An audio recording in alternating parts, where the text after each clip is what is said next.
Assalamualaikum warahmatullahi wabarakatuh. Sebelumnya perkenalkan nama saya Syarifah Rahma Khairunisa dari PBSIC 2023 dengan NIM 104.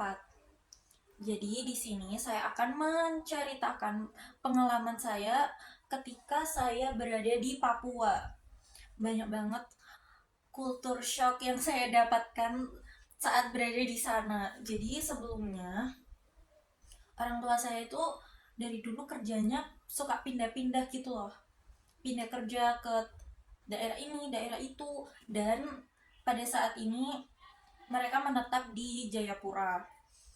Kemudian sekitar bulan Mei kemarin, saat saya setelah wisuda SMA, itu saya dengan bapak saya pergi ke Papua, naik pesawat. Itu kalau naik pesawat itu berangkatnya dari Bandara Juanda Surabaya, kemudian transit di Bandara Makassar dulu, baru ke bandara yang Jayapura itu. Sekitar berapa jam ya, pokoknya hampir sehari lah. Soalnya waktu itu ada delay, jadinya hampir sehari. Kalau naik kapal itu sekitar semingguan mungkin. Jadi saya berangkat dengan bapak saya ke Papua.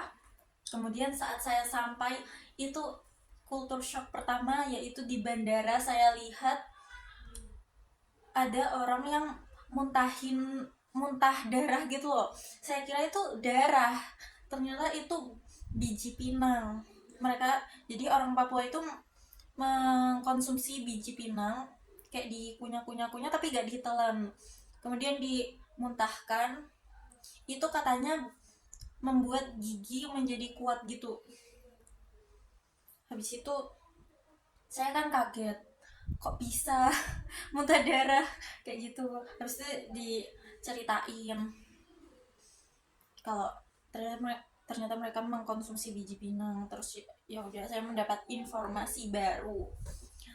Habis setelah itu perjalanan itu kan di bandara di Papua itu, yang saya turuni ternyata bukan di Jayapura, tapi di Jayapura gak ada bandara ternyata. Saya turun di Sentani. Habis itu menuju Jayapura sekitar 2 jaman. Itu benar-benar saya waktu itu jet lag 2 hari mungkin, agak lama pokoknya. Nggak bisa kondisiin, nggak bisa nyesuaiin waktu WIB sama WIT WIT WIT apa WITA ya, itu ya. Habis soalnya kan beda 2 jam. Terus di perjalanan itu menuju Jayapura benar-benar bagus. Itu jalan kayak di luar negeri, di drama-drama gitu. Jalan sampingnya tebing, sampingnya lagi itu laut gitu. Jadi pokoknya indah banget, alam masih asri. Kayak gedung-gedung itu jarang. Soalnya tahu gak kenapa gedung-gedung itu jarang di sana? Karena di sana itu ada namanya apa ya, kayak jatah suku gitu loh. Maksudnya itu misal beli tanah, kalau di sini kan beli tanah terus ngurus gitu, tapi kalau di sana beli tanah udah ditempatin, tanahnya udah dibeli, udah milik kita, tapi tiba-tiba ada orang asli sana, orang asli Papua yang datengin terus minta jatah ini tuh tanah nenek moyang dia gitu katanya. Jadi kamu harus bayar lagi soalnya ini tanah air beta gitu, gitu bilangnya. Tapi emang bener harus dibayar, soalnya kalau enggak tuh bakal diteror lah, bakal pokoknya serem banget. Bukan tidak bermaksud, tapi ya begitu.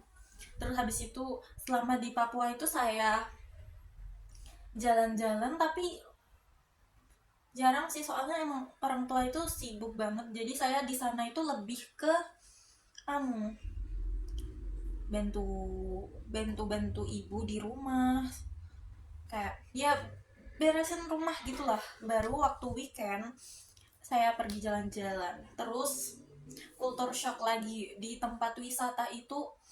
Tiap berhenti ada mobil, kayak transportasi berhenti itu bayar parkirnya 50.000. Saya kan pernah ke pantai Besji, itu pantainya luas banget, luas panjang banget. Habis itu misal saya parkir mobil di tempat sini itu harus bayar 50.000 kan. Terus kan di sana banyak gazebo, ternyata gazebonya itu berbayar. Dimulai dari 200.000 ke atas, 350 lah kayaknya paling mahal per gazebo itu. Jadi kalau misalnya naruh barang atau apa itu harus bayar kalau di gazebo. Terus kan misalnya mobil saya di sini bayar 50.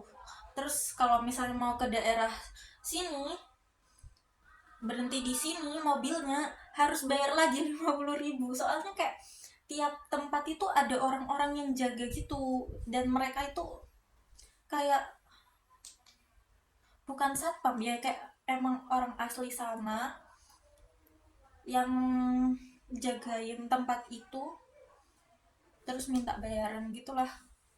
Jadi saran saya lebih baik taruh mobil terus kuat-kuatin jalan, taruh mobil di satu tempat terus kuat-kuatin kalian jalan kemana aja, puas-puasin, baru balik lagi, daripada naik mobil kesini kesini kesini bayar-bayar terus 50.000.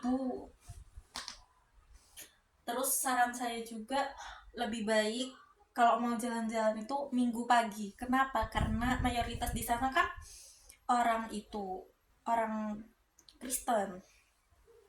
Jadi minggu pagi kan biasanya mereka ibadah ke gereja. Yang jaga wisata itu sedikit, tapi ya juga sepi gitu. Enak buat foto-foto, gak ada yang malah. Ya itulah.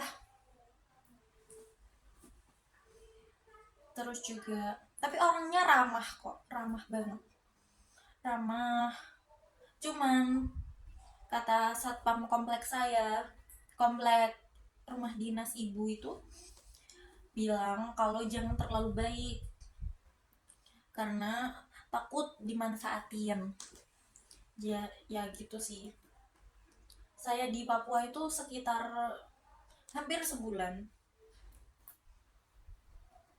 dan emang bagus-bagus wisatanya di sana, itu tempat-tempatnya bagus pol, bagus banget. Cuman ya gitu. Jadi itu saja dari saya. Sekian, terima kasih.